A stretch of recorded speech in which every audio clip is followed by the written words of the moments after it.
see this device interface and what we're talking Well, about. can I go back to your question Yeah, about absolutely. rising above the Sure, din? Because this sure. is a very, I'm Please. thumping for Google and YouTube now, but it's a very concrete but very, very powerful function. You can do this, if you have a computer, you can probably do it in the next 5 minutes.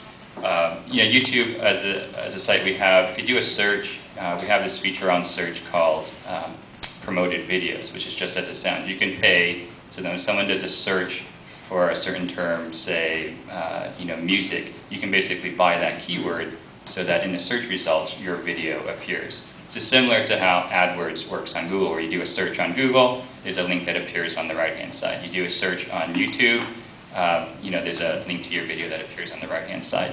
So the reason why I mentioned that, a little bit technical, but it's an important idea to keep in mind, because in terms of the challenge of rising above the din, is this basically allows you to put your video right in front of someone who is searching on a term that you want to associate your video with. And that's like the simplest path to rising above the din or cutting through the clutter as anything you can do. So I do encourage the content creators out there, or folks who are trying to get additional distribution for your content, to test out that system.